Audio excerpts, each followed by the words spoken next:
All right.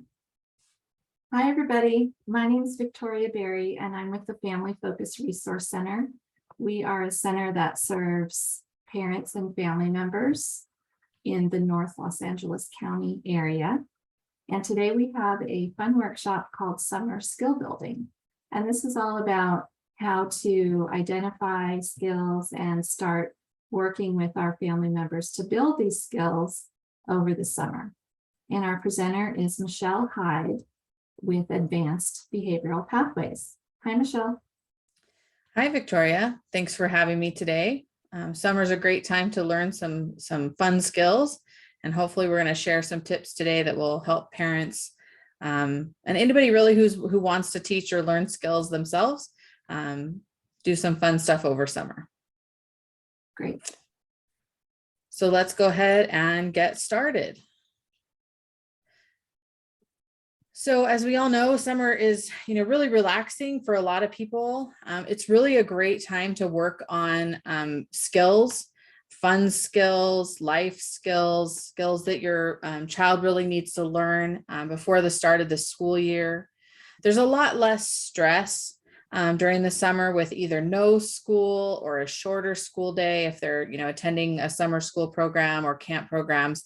But often there's just, less demands on our time and in our schedules. And so we can use that time to really, work on building skills that are needed.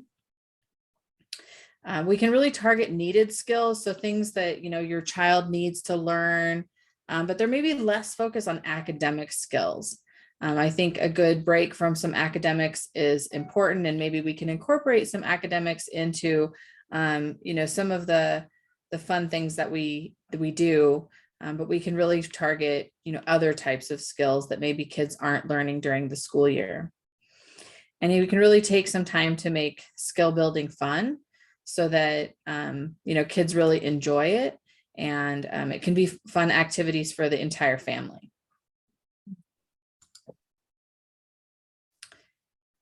So a lot of parents that I work with and support, we support parents and children, schools, in schools and in residential homes. So we support adults, really everyone across the lifespan.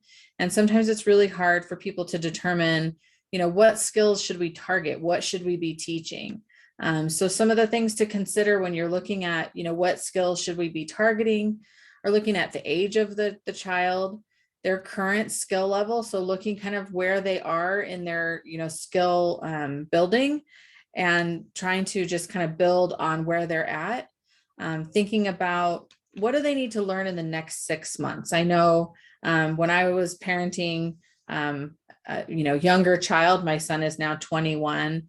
And when I was parenting, when he was much younger, it was overwhelming to kind of think about all the things that he would need to learn over the course of his life. But if I just looked at what he needed to learn over the next 6 months, then I could kind of, break it up a little bit. And it seemed a little bit easier for me to target, just those things that I really wanted him to learn over the next 6 months.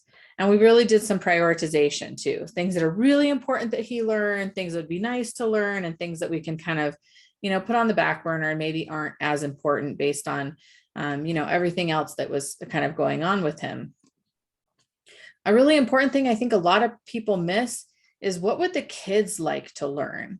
How do we involve them in, talking to them about what they'd like to do and what they'd like to learn? And one of the best conversations I had with a young learner, she was about 8 or 9 years old. And I asked her, what do you want to learn? We're working on a lot of great skills here that mom and dad want you to learn, that we think are important. What do you want to learn? She said, my mom likes to drink tea. I'd like to learn how to heat up a cup of tea for my mom. And, that was really great. Very, helpful life skill, just using a simple microwave for a, simple 30 seconds to heat something up. But it was, something that she wanted to do to be helpful to her mom. In another conversation with this same learner, asking, again, what she wanted to work on next as we were continuing to build skills, she said she wanted to learn how to change the channel from her mom's news program to her cartoons. something that we might miss just in the scope of the day. And the mom was just doing this for her because it was kind of complex, technology today, there's like, 50,000 different remotes and channels and things. But with a simple task analysis that we had used for teaching other things, we were able to teach her how to change that channel and really help her become more independent. And mom was very excited because that was something that was within their morning routine, during the school year when everything's hectic and crazy. So just teaching little things like that. So you might be surprised if you really ask your child what they want to learn, or look to their interests to see what they might want to learn. If, maybe they're not able to answer those questions, but maybe you can use their interests to kind of think about that. Also thinking about just what skills would be helpful throughout their day if they were more independent. Victoria, you and I have been in the community a long time, and we know that a lot of times, parents do a lot for our kids without even really recognizing that they could be independent and the benefits of being independent. So I think a lot of that can be really important. Do you want to share? Well, I'm just thinking back, some of the very small things that I, taught my kids how to do that have been helpful. They don't really seem like big skills, and maybe they're not, but they make a big difference over time.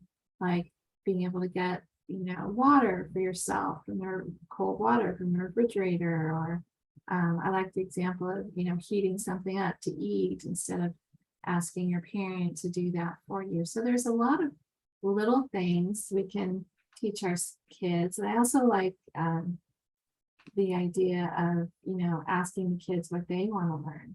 Kids often want to do things, and summer's a great time to teach them, like to ride a bike or to ride a scooter or something like that. That's really fun and healthy and a good summertime skill.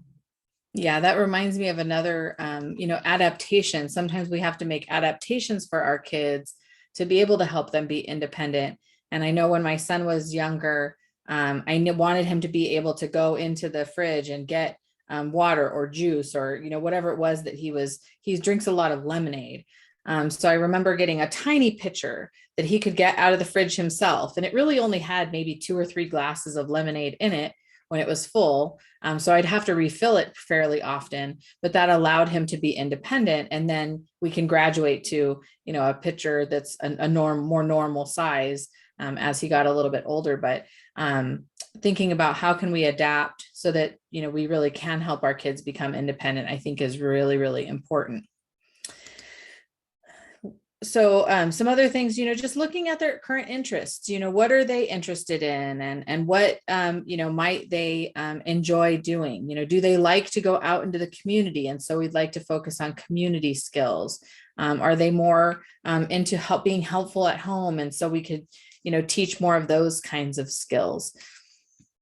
And what are their current skills, and how can we just build on that? We know that, our community, people with developmental disabilities often don't have the skills of a typical person, but how can we just help them build on the skills that they do have? And what would they benefit from learning? I think often we think as parents, what would we benefit from our kids learning so that they can be more independent and helpful? We have a lot of parents who often want their kids to learn how to do chores and things. And I know it's helpful for kids to be helpful around the house. It takes a lot of, burden off of us of doing everything ourselves. But, what would they benefit from learning? The same learner I was referencing earlier, once we taught her to change the channel, which was both helpful for her and mom and something she wanted to do and helped her become independent. Then she wanted to learn how to turn on the video game system herself. She could play video games, but she couldn't quite, switch the HDMI source and all of those other things, and a task analysis and repetitions of practice, and really, just turning it on, and then I would turn it off and she would turn it back on. Over time she was able to learn that. And that was, just completely for her benefit so that she could play video games when she wanted to. And really involving them in the plan. I think this learner that I'm talking about is a really good example of getting them involved in creating the plan. This learner would sit down and even write down the steps with me, and do some of that, and really got involved in creating the plan for herself. And that was super helpful. Not all kids are going to be that engaged in doing those kinds of things, but I know my own son was not that engaged in creating his own plans, but he was very engaged once we decided, what we were going to learn and what we were going to kind of work on. And we would even post those things, these are the 3 things we're going to work on over the next, few months. And we would continue to reference that. And he was always engaged in doing that with me. For our kids with developmental disabilities, we know we have to start early. And if you didn't know, now you know, got to start early. Well, they often need lots of repetition. So, many practice opportunities before they're going to master a skill. So how are you going to start early so that you have ample time to do that? They may learn through different means. Our kids, some of them are auditory learners, some of them are visual learners, some of them are kinesthetic learners and actually kind of need to go through it. So, try different ways of teaching. If one is not working, then you may need to kind of switch. I used to do a lot of visual supports for my son, and actually I still do for my son and for myself. In fact, people say all the time, if you stand around long enough at my house, you might get laminated, because I have a lot of laminated reminders and signs and things like that. But he's an auditory learner too. So, telling him and repeating those things would be helpful. And a lot of times our kids, they need to be taught skills that typical kids just seem to learn through osmosis. I haven't actually been around a lot of typical development in my life until more recently. And I've just seen, some typical development, and they just, learn so fast. And our kids often, they need more practice opportunities. They need more exposure. So we need to build in the time to do that. And we really need to make sure that they're learning critical skills that really lead to independence, because we want our kids to be, as independent as possible and have all the options available to them that, that independence will allow. And so we need to really start thinking about that very early. So some other reasons we need to start early is, like I kind of mentioned, one strategy may not work. So we may, develop a strategy and really start teaching, and then realize partway in that it's not catching. And we may need to, start over. I know when we were targeting toothbrushing with my son, he just wasn't getting it and really analyzed why he wasn't getting it. And when we looked at it, people that were teaching, because it wasn't just me that was teaching him, we're all teaching it kind of differently. We're all doing the steps a little bit differently. And so he wasn't picking up on that. Once we standardized it, we all taught the same way, then that's what worked and clicked for him. So really build in time to, adjust the strategy and analyze why they may not be picking up a skill. We also sometimes have to reteach skills that have been lost. I remember one summer I spent, tons of time teaching my kid how to ride a bike. And then we didn't ride a bike for months, once summer was over, and then he completely lost that skill. I've worked with other learners. I know a young man I worked with, he was a young adult. We taught how to water plants, and he had the plant routine down.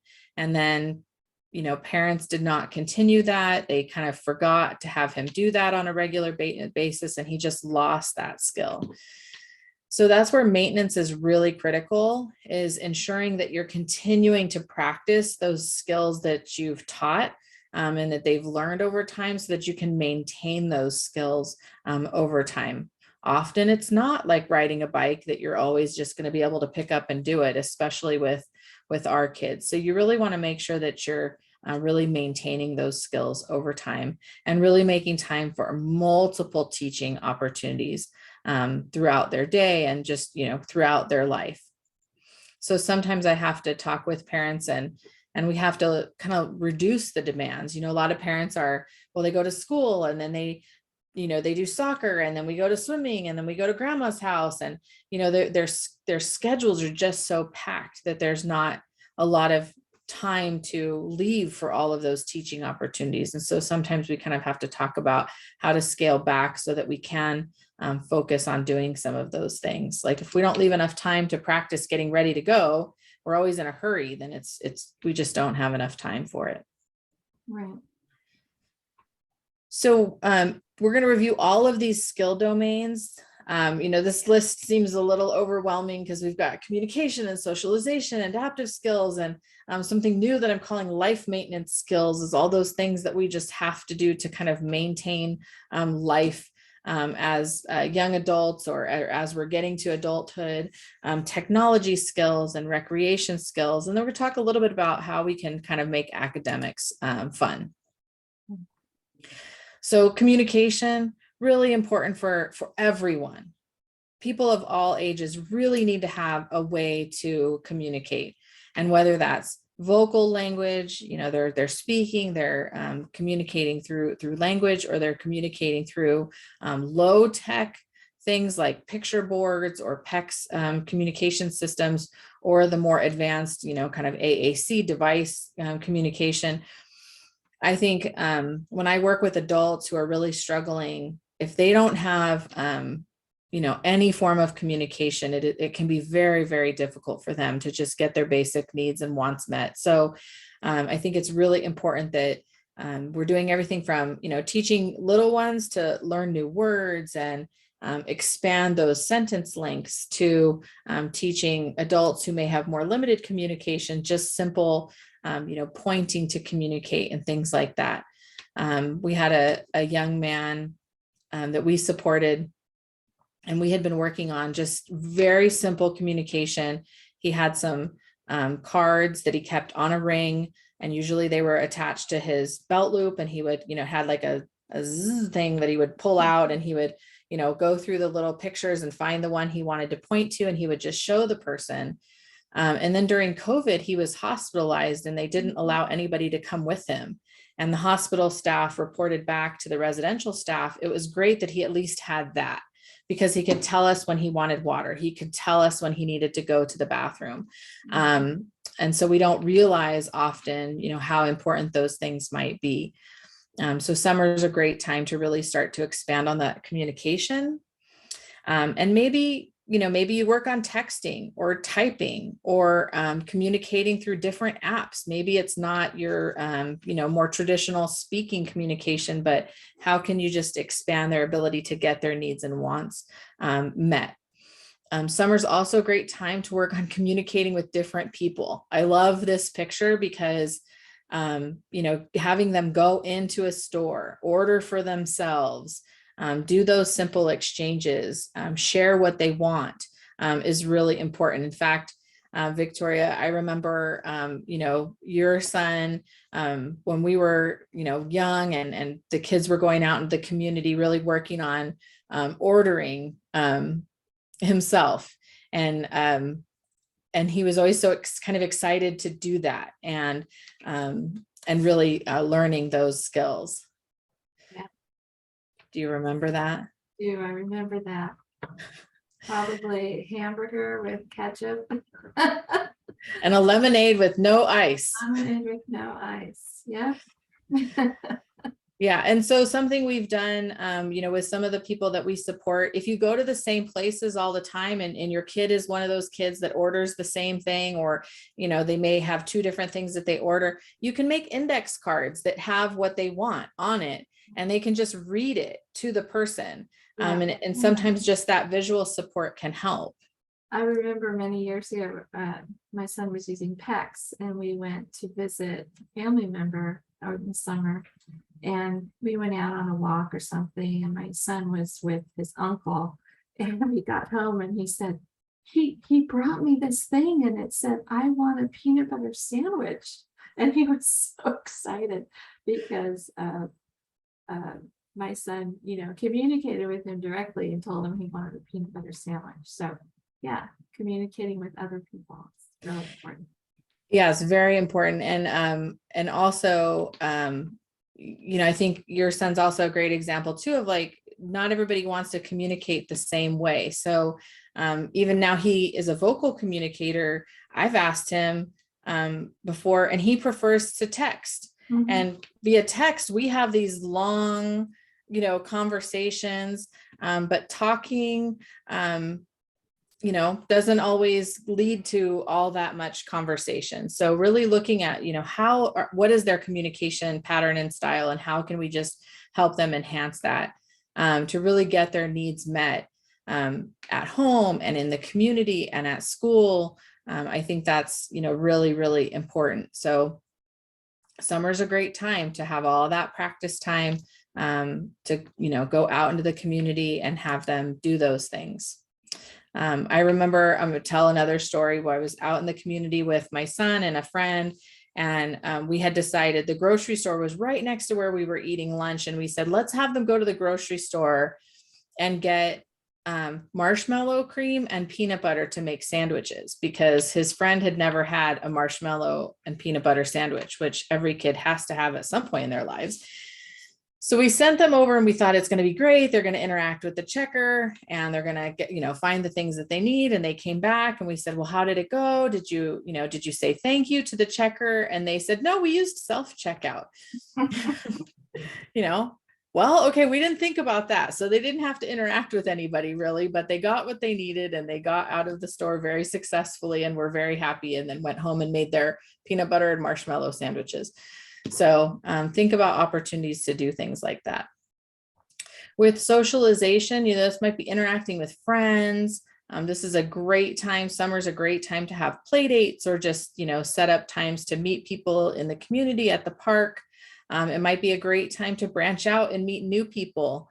I know when my son, even when he was born, prior really to diagnosis or anything like that, I didn't have a lot of friends, and I was okay with that. But I thought, man, if I don't make friends for him, then he's going to have no friends either. So, we had to really get out there and meet new people. And then I recently moved to a new community and had to meet, new people. So how do you, make time to get out there and do some of those things and really put yourself out there? And sometimes that's hard for us. But meeting community members, that can be really important too. So, even identifying different community members, people that work at different stores, and how can you identify those things in the community can be really important. And for parents, we need to, we really need to think about being facilitators and doing that facilitation.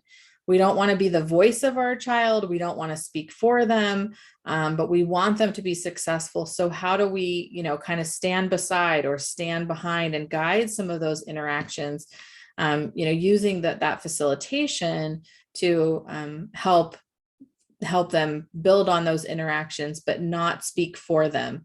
I was at a party over the weekend, and a little boy, he's tiny, probably typically developing, asked me to get a ball that had dropped.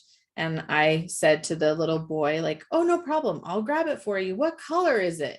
And the dad answered. And I was like, oh, that was an opportunity for the kid to, say something. And, being the good teacher that I would have been, I knew he didn't really know his colors, or he shouldn't have, but, he could have responded some way, and then I could have kind of expanded on that. But, dad intervening takes away the opportunity from the kid doing that interaction. So just kind of think about you as a parent and how your interactions are either helping facilitate or are not doing that.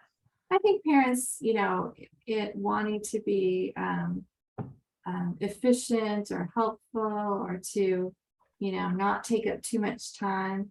Sometimes we tend to do things or say things but if we can stop ourselves, like you said, and give the child an opportunity to do it, or prompt them to order something or say something, that would be great. Yeah, you brought up a great point. Like prompting instead of doing it for them might help build those skills, instead of you doing it for them and then them not becoming as independent as they could be.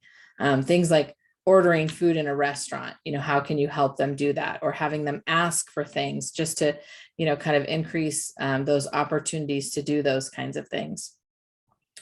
So practicing how to greet people and have those conversations and that reciprocation, that back and forth, and how do we, facilitate that back and forth. So, if there's somebody that's important for them to communicate, I know my son didn't do a great job of communicating with my dad. My dad didn't do a great job of communicating with my son. And so we really had to practice how to have reciprocal conversation with grandpa, with my son when he was growing up. And that was also done through some, visual supports and practiced questions about things that grandpa likes to talk about. Golf, my son had no interest in golf, neither do I, still don't. And yet my son can, ask about those things because he knows that's something my dad will like to talk about. So the importance of too, like, knowing others' interests and doing that kind of, reciprocal conversation is important. Also asking questions and showing interest and trying to find those shared interests with people. So, look at your child's socialization skills and just, how do we build on that and how do we facilitate and prompt, but kind of get out of the way to let them practice those skills. Really important. And then we have Skills, my favorite. so many adaptive skills, right? This just kind of can seem overwhelming at times. So we have everything from all of those self-care skills, dressing, bathing, hair combing, nail clipping, all of those things that, we need to learn. And we can do those, really throughout the entire year because it's something we always have to do. But if there's a certain area that your child is struggling with, summer is a great time to target that and really, having them practice over and over possibly so they can really master that skill. Right. Things like telling time or reading a calendar, those are things they practice in school. And I'm not actually a huge fan of teaching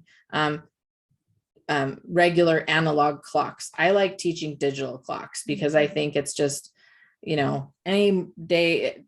I think my son was saying something funny. He was like, any teacher who ever said you aren't going to have a calculator in your pocket, like didn't see the technology of the future, right? There's always a digital clock around. If we've got them on our watches, we've got them on our phones. So, maybe skip the teaching of real telling time if your kid is really struggling with that in teaching them digital clocks, because that's just more useful skill. Yeah. And going back to what you said, what do they need to learn in the next 6 months? I remember working with my kids on things like telling time and, using a planner or making a list before they went to junior high or middle school, because they really start using those skills there.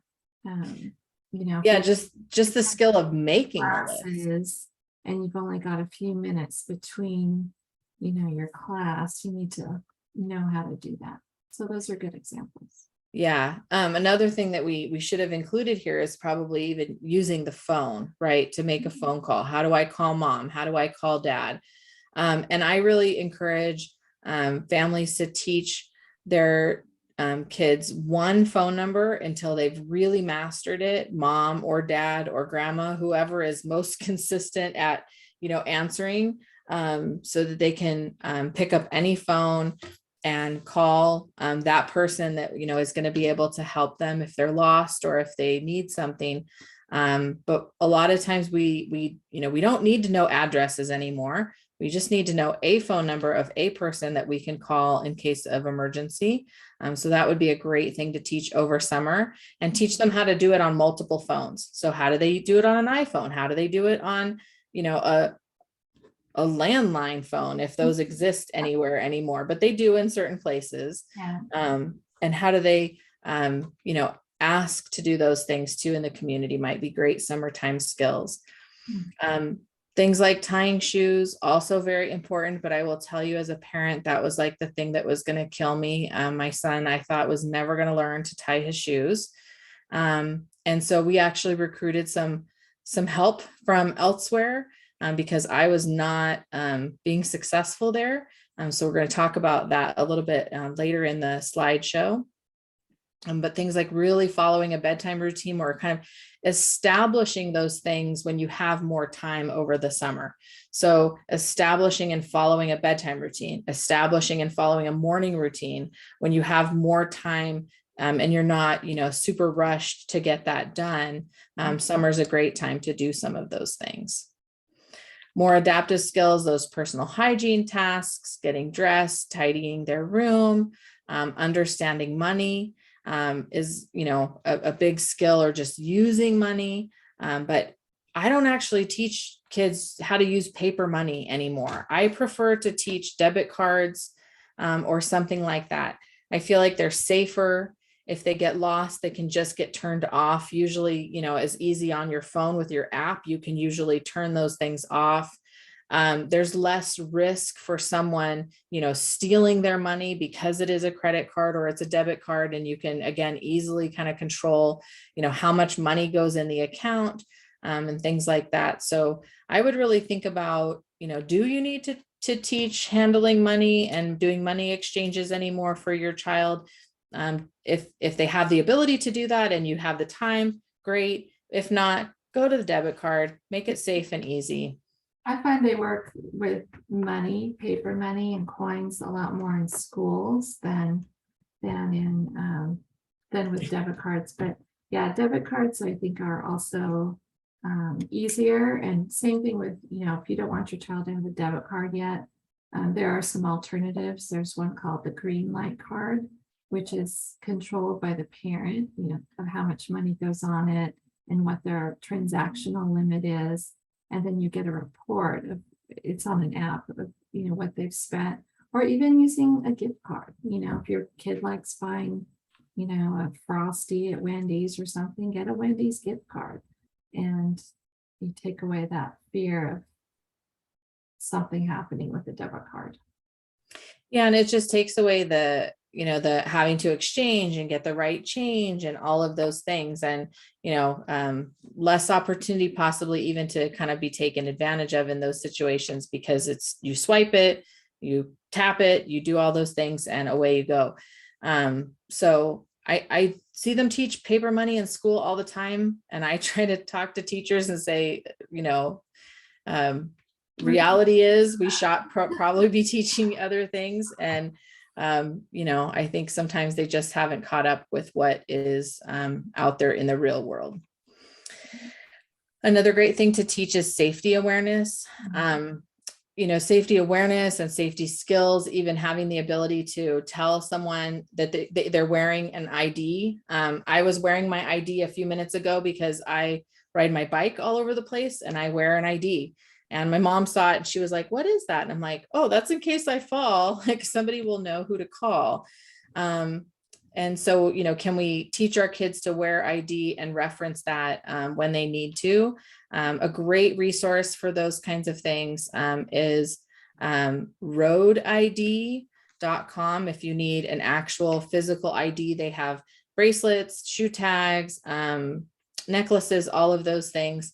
And then there's also the If I Need Help, which I think you guys have a webinar with them coming up as well, which can also be helpful.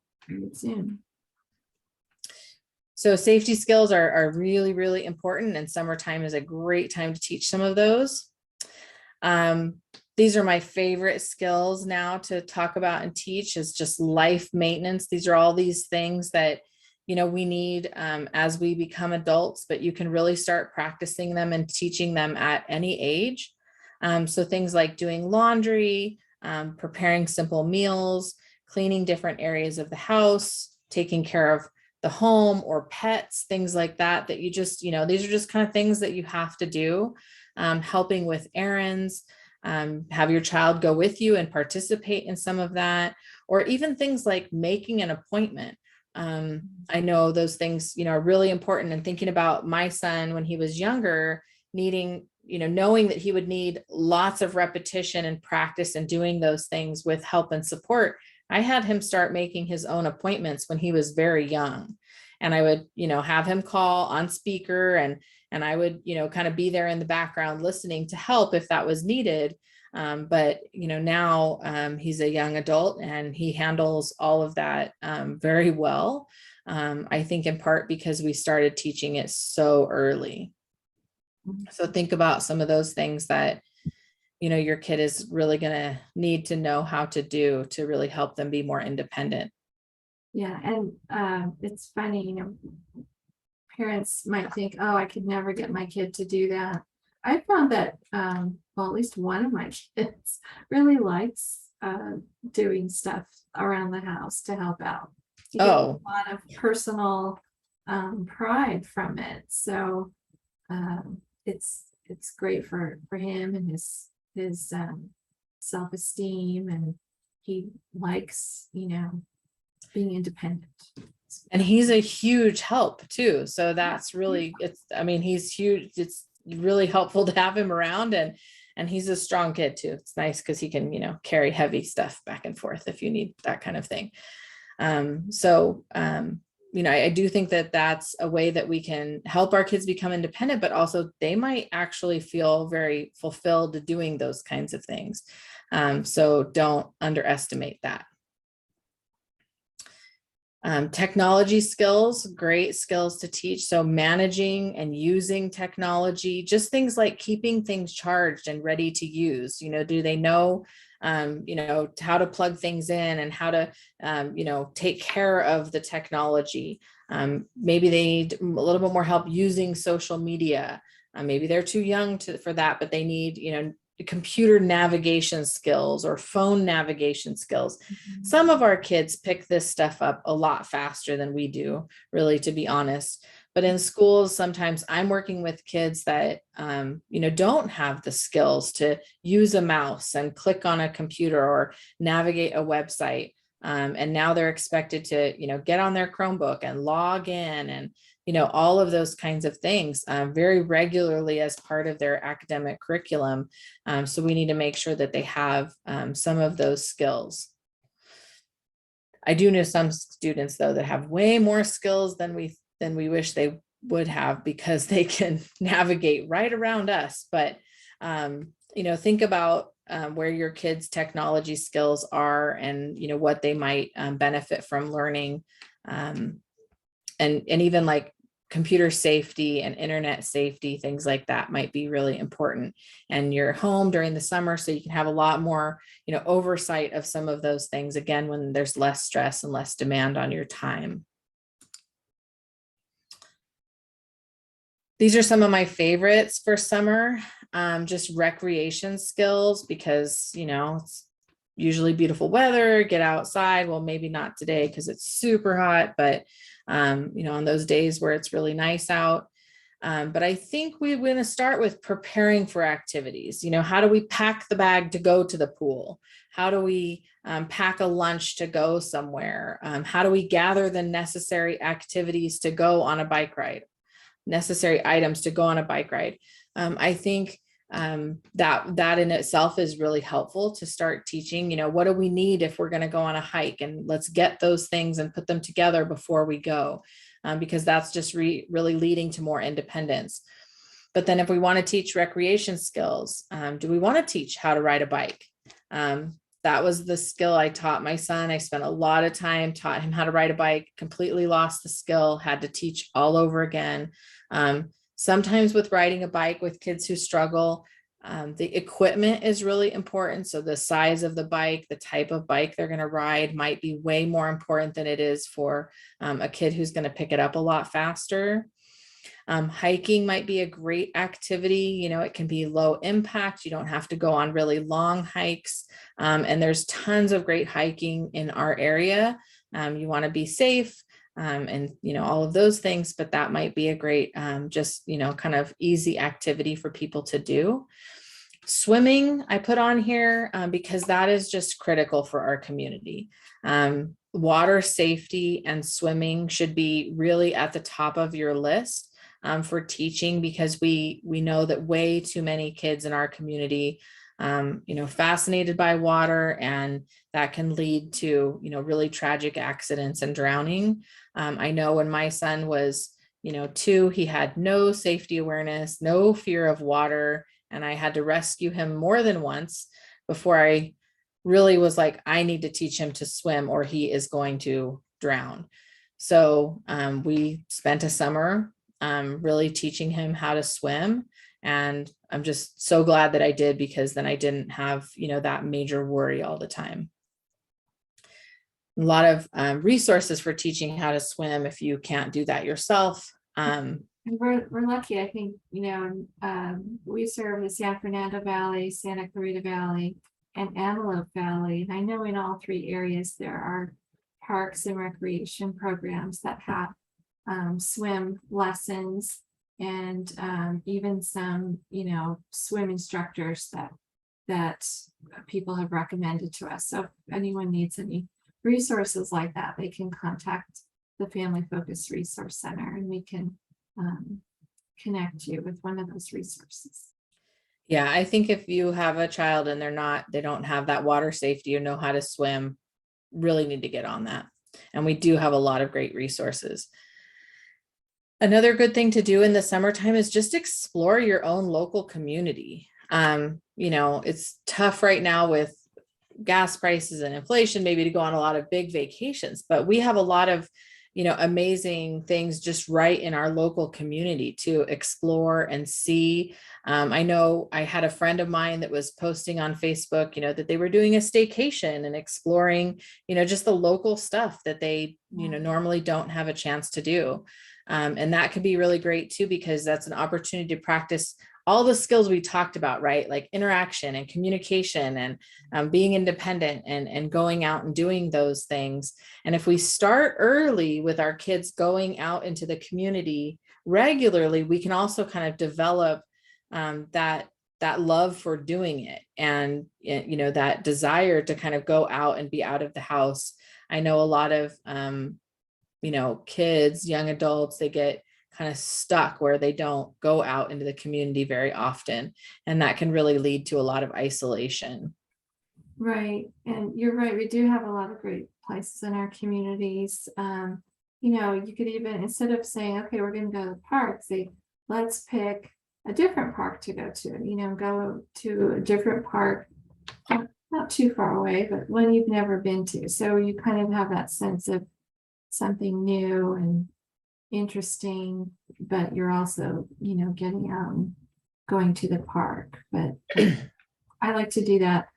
When my kids were little, we would do stuff like that over the summer. Like, we're going to visit 5 different parks, and we're going to go on 2 different hikes, and we're going to go to 2 different beaches. And, we try to sort of expand our repertoire, if you would. Yeah. And that can be really good for our kids on the spectrum, right? Who kind of get stuck in like doing the same thing all the time, kind of, expanding that repertoire a little bit. So how do we make academics fun over the summer? Well, you can follow directions through making a recipe, or you can write letters, or, write letters to family or friends, or write blogs, or write postcards. Mm-hmm. You can visit museums or other local places where there's, kind of some learning involved, but it's also, fun. Have lots of summer field trips. Yeah. And then you can incorporate academics into fun activities. You can blow bubbles, and they can pop the small ones and the big ones, and, count how many they pop. There's lots of ways to just incorporate academics into fun activities for kids of any age. So really just kind of try to be creative and find those opportunities. And I would add, along with visiting museums, libraries. Libraries have so many great programs now. They're not just places to go get books. In fact, sometimes getting books is like the least of it that goes on at libraries. They have computers, and they have, during the summer, story times or magicians or whatever. And if you have a library card, they also have a lot of perks, like you can sign up for free tickets to museums or the zoo or things like that. So check out the LA Public Library and the LA County Library and the Santa Clarita Public Library. They have a lot of great resources. Yeah, I would agree with that. I would get my son to go to the library. In addition to picking out books, he would get to pick out movies, which was, what got him there. But we had to read the books in a week because that was what was, we were supposed to do. So it got him more engaged in things like that. So skill building is important at every age. We just have to remember that every child is different. Every, child is going to have a different, skill repertoire, and it's just important to build on their skills and especially using their interests. What are they going to be interested in? I know, I'm a sports person. I grew up riding bikes and playing catch and playing basketball. My son is a computer video game performer type person. He likes singing and musicals and things that I, really wasn't interested in, but I learned to enjoy those things. I learned to play video games with him, and I learned to, go to all his choir events and things like that, because that's what he was interested in. So I really encourage parents to, try to find some common interests and try to get into what their kids are into so that you can really help build those interests and build off of that. At every age, you want to use incidental and natural teaching strategies. So that's kind of, that there's always teaching opportunities everywhere around us. I know when my son was young and we'd be driving in the car, I'm thinking, okay, yeah, he's 8 or 9 or 10, but eventually he's going to be driving. So, we would talk about the different streets we were passing and the different landmarks and things like that in our city so that he would get to know, the town and know how to get around. And, in the car, you kind of have a captive audience because they can't really go anywhere. And, we had a rule, you didn't play video games in the car. So he also I had his attention. Mm-hmm. So how do you build in those, incidental, natural teaching opportunities? Recruiting others to help. You might recruit others to teach certain skills. So that's what I did with shoe tying. I was not successful and I was not going to be successful. I got somebody else in there, a highly skilled occupational therapist who taught him how to tie his shoes. I also did that with driving. I was not about to even try to teach my kid to drive. So I just, hired somebody else to do it. So how can you get others to recruit others to help? And that might come from paid help. That might come from, community friends who happen to be good at certain things. Sometimes our kids are much more willing to work with someone else than they are to listen to us. And also, you might find groups like through Family Focus. They have a lot of support groups and things like that. You might find a group that, everybody can kind of come together and help do some of those things. Mentors might also be great if you can find, a family who has a child that's, a few years older, who is willing to, maybe help your child learn certain skills. That can be, more peer-to-peer, even though they might be a little bit older. I think peer support is like our least utilized resource, because the older child is going to probably get a lot of fulfillment from helping the younger one. The younger one is going to learn a lot. So, look to those peers and groups, and don't be afraid to ask people for that help, because you might be surprised at the responses you get. Yeah. So some things for the littles that you can teach, the little ones, we really need to focus on learning through play. So, a lot of play-based activities in the summertime that can be really fun. Get outside, take the toys outside, the blocks outside, the bubbles outside, the chalk, the, water activities. All of those things can really present a lot of learning opportunities, just to, build skills, whether it's just a water table and you're pouring things, or, you have toys of different colors and you're identifying the colors, or, just all of those kinds of things through that interaction. You can learn through play and really just make activities fun. It's summertime, we have a little bit more time. Just, how can we incorporate music or other fun things into activities just to make them more enjoyable? Again, with the littles, we want to build on their interests. So we want to see what they're, gravitating to, and then how do we help expand on that? So if they're, into one thing, think about what is, okay, if your child really likes dinosaurs, what is the thing that's kind of similar to that you can introduce to kind of build on that? whatever it is that they're interested in, you can always kind of find something that's similar to build on. And with the littles, we really want to focus on those incidental and kind of natural teaching opportunities that come about. We can do some, very scripted kind of teaching and things like that. And we do a lot of that for the littles. But as a parent, I just encourage you to just interact and use those incidental natural teaching opportunities and just make it fun and do a lot of play.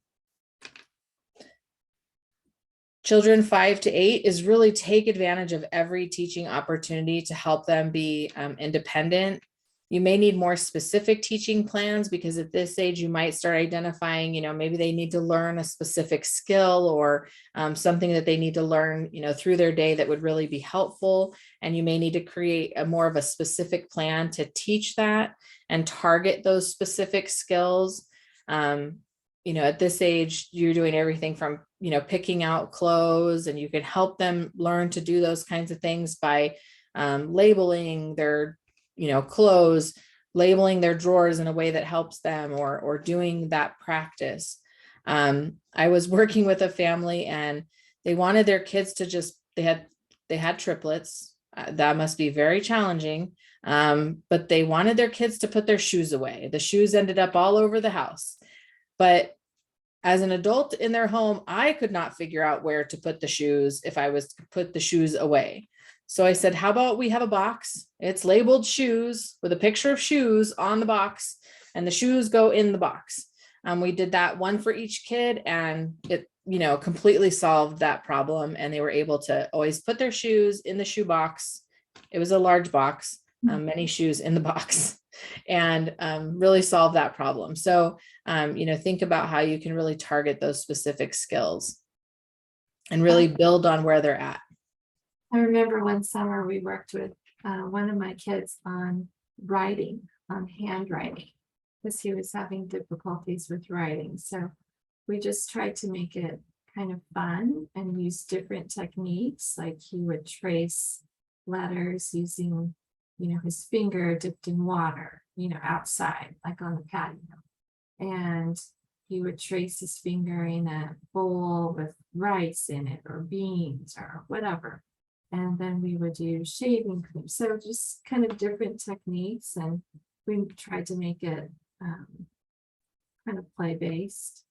But it was to get him ready for first grade when he would have to do a lot more writing. So you can kind of think about, as you said, think about what they need to start doing in the next few months. Yeah, and that's a great example of like making it fun and doing it in a different way.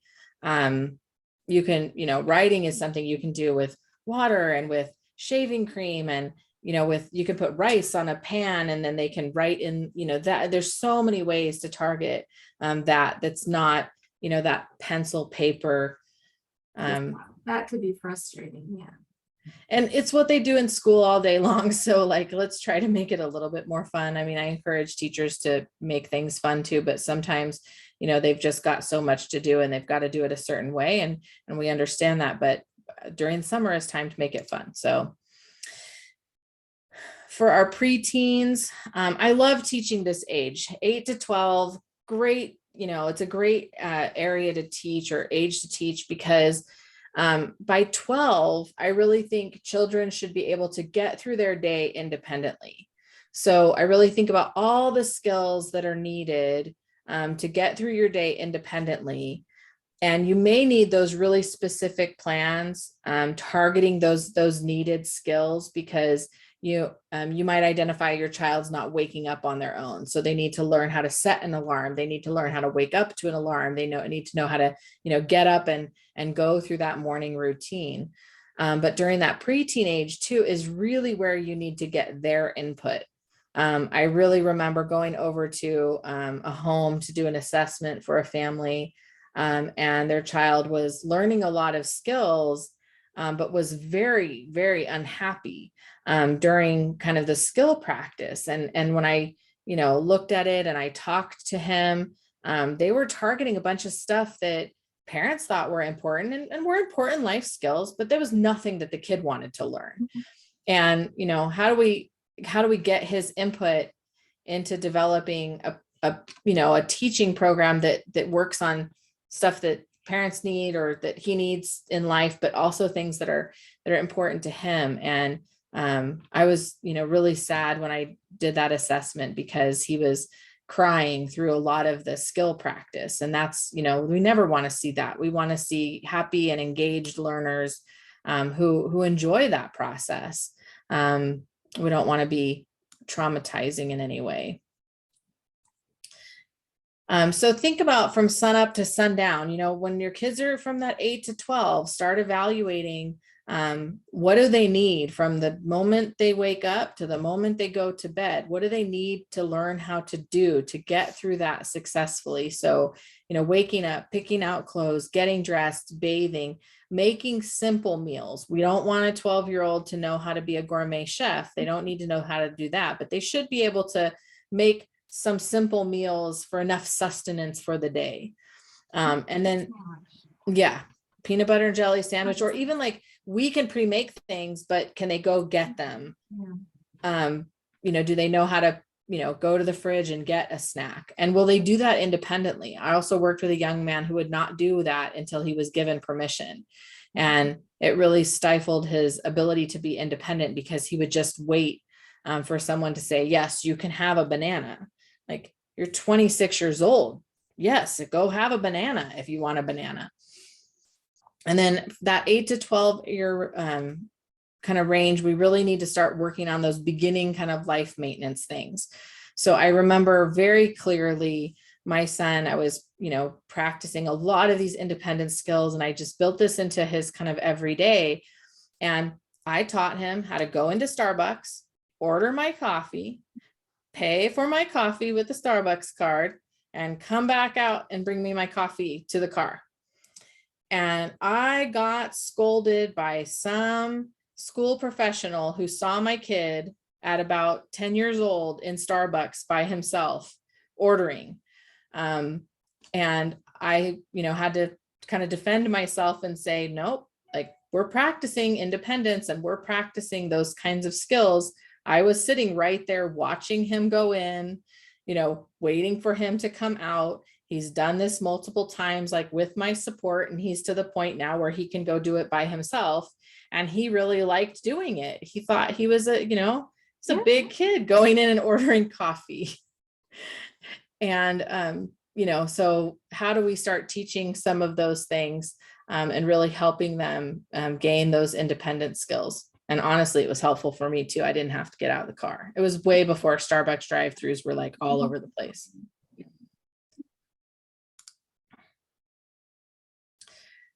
So for teens and adolescents, they really need to start learning those life maintenance skills. Everything that you can think that they need to do through their day, they really need to start being independent with as much of that as possible.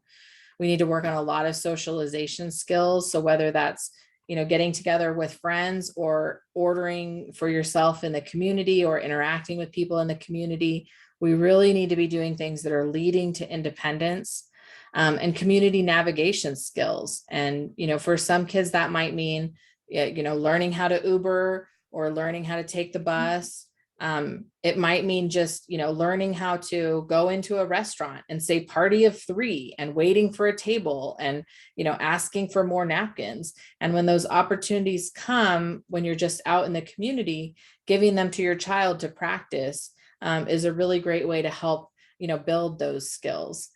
I have to say my son is 21 now and is out and about dating, and I have no doubt that he knows how to pay the bill at the end of the meal and, say thank you, because we've practiced those things since he was, really, really young, including things like how much tip to leave and those kinds of things. So those are all, really important things that eventually we need to learn.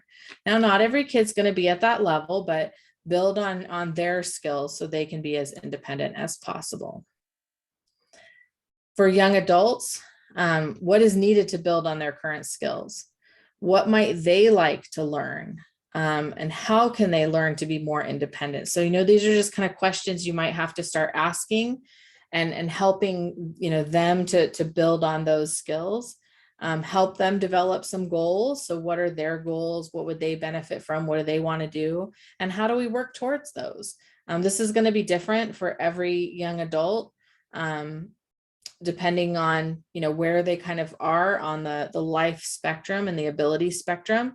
But I think this is really important to help everyone be as independent as possible.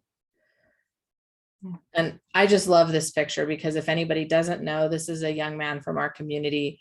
His name is Justin, and he is a long distance runner and has an amazing success story with the things that he's accomplished in his life, even, with some pretty big obstacles that he's faced. So it's just, he's a very inspiring young man. So how do we do all this stuff that we've been talking about? Well, I'm going to go over just these 4 different skill building strategies. So we're going to talk first about how to do a task analysis. This is probably my favorite thing to do to teach. We just write down the steps that are needed to complete a task, go through the steps with your child, adjust them as needed, because often when we're thinking about it in our head, we're missing steps or we're not really sure.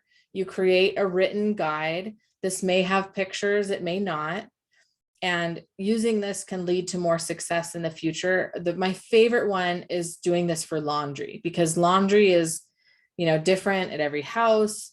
The steps are always a little bit different, but writing those down and being able to follow those steps can really lead to independence. So think about how you can use a task analysis and teaching, any skill that has multiple steps. So whether it's getting dressed in the morning, setting an alarm clock, logging into the computer, and you can make a visual to go along with that. Visual supports are also great. This can be a written list of steps like we just reviewed with the task analysis. It can also just be simple reminders that help a person be more independent. So instead of us saying it, as parents, if we say something, the direction is here and then it's gone because we said it and then we're not continuing to say it, where a visual reminder, a written reminder can be there kind of permanently and can really help someone be independent. So I know a lot of parents may be concerned that their child's going to get dependent on a visual support, but I'd rather have them be dependent on a visual support than on me being there to support them. Because, I need a visual support every day, or I don't know where to go or what to do because my calendar tells me that. Supports, it's called a to-do list on my phone. Yeah. So we all use them. And I think we can even help kids learn to make them and learn to, use them themselves. So that can be really helpful. You may write down a list of what you and your child are working on. My son and I had that, all through his growing up years, where we would say, these are the 3 skills that we're targeting right now. And we would really constantly refer to that to make sure that we're learning those skills. And then once they were learned, they would fall off the list and we would put something new there. Let visual supports fade naturally or not at all. I really don't care if they're still there when they're 65 and they need a laundry visual support, if they can still be independent while doing it. In fact, if we fade visual supports as people get older, we often have to put them back in because, the same thing starts happening. We start losing skills as we get older. I went over to my grandma's house recently and she's 85 years young. And she's got a ton of visual supports in her home that she lives in. And I just thought it was really cute and almost kind of funny because, we need those at every age. So don't worry about them becoming dependent on a visual support. I'd rather them have, something in their pocket that helps them navigate independently than to have a person there to support them. Right. There's also shaping that we can use where, that's where we really start where the learner is in a skill. So we kind of look at, where their skill level is, and then we build a skill slowly, working towards where we want to get at that, kind of terminal goal.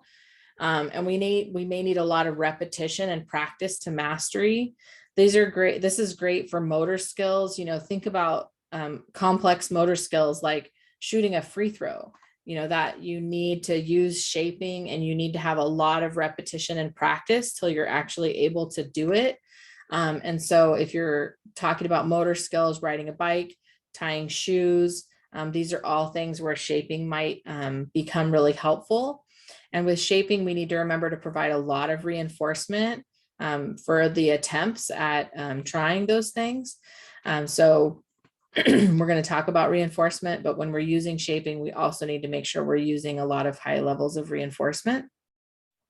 Shaping is also great for language, because language, that they might learn to say something. It may not be completely articulately correct. I don't know if that's a real word, but speech pathologists can correct me later. Their articulation may not be perfect, but they practice over time, and then they gain that, that mastery over that articulation over time. And so shaping is also really great for language development. And always make sure that you're encouraging, language and communication, even if it's repetitive, because they might just be practicing. And then reinforcement is really what helps us, want to do something. I'm not going to want to go to work every day if I'm not going to get a paycheck at the end. I mean, let's be honest. I would much rather, sit by the pool all day. So, we often don't want to do something difficult if there's not some type of reinforcement or reward offered for doing it, because, it's challenging. So I need a little bit of motivation to want to do it. So this could be a reward for completing a task, or it can be simple like first then. Reinforcement can be praise. It can just be encouragement, things like that, that kind of, help us do something. And then we may get a small reward at the end. And with reinforcement, we may need to provide really high levels of reinforcement for difficult skills or new skills. Some kids really need it to build the skill, and then the skill may become reinforcing. Like child may be scared to ride a bike, but then once they learn to ride, so maybe we offer them, hey, if you practice riding your bike for 30 minutes, you can have a popsicle. And they practice riding for 30 minutes for a popsicle, practice riding for 30 minutes and get a popsicle. And then pretty soon they're like, hey, this bike riding is kind of fun. It became easier and I actually like doing it. And then they just ride the bike because they want to, not because it's leading to a popsicle. So we can fade that reinforcement once skill is like kind of solidly in their repertoire. But we may need to provide reinforcement in the beginning to help them, really want to practice that skill. So some final thoughts is summer is a great time to teach, specific skills, because we've got a more relaxed atmosphere. We've got more time. We don't have so many demands on, our schedules and things like that. And I always say when things are calm, like during summer, it's not the time to just put your feet up and enjoy life, because we may have a learner who's really available for learning because there's not so much stress, because there's not so many demands on their time. And that's really, as parents, when we should jump in and teach. It doesn't mean we have to make the teaching really stressful. But when you have a learner who's available, then we really should take advantage of that and really use that time to teach, instead of just, sitting back and resting and just enjoying that time. You can enjoy, but you can also teach at the same time. Right. And you want to take advantage of opportunity, really to teach something new during summer. And maybe, you want to learn something alongside your child. Maybe you guys want to do something together, or mom's going to learn how to, I don't know, what is mom going to learn how to do? Mow the lawn. Child is going to learn how to, do something that's beneficial to them. We can all learn new skills. Yeah. So those are my final thoughts. Any final thoughts, Victoria? Oh, well, I agree with you on so many points. Summer is a great time to practice new things, go new places. Even if parents work, like I always worked, you still have a little extra time in summer just because it stays light till, practically 9 o'clock. So you can go out and practice these things, take a walk, go swimming, go to a park after dinner, or go you know, you just have more time to do some of these things that really add to our enjoyment of life and family time. So I think that's why summer is such a great time to try these new things. Yeah, I agree with you. And I think a lot of parents, I mean, I worked too, when my son was, young.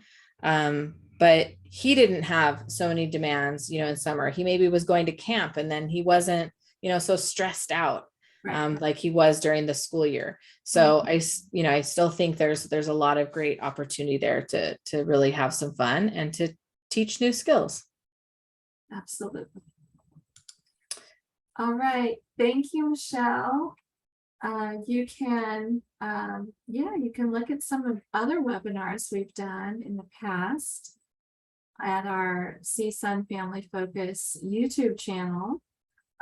We've been posting all the webinars we've been doing over the past 2 years there. So there's quite a lot of content, including some previous ones we've done with Michelle, and they're all really valuable. So please visit our YouTube channel, and we hope to see you again in the future.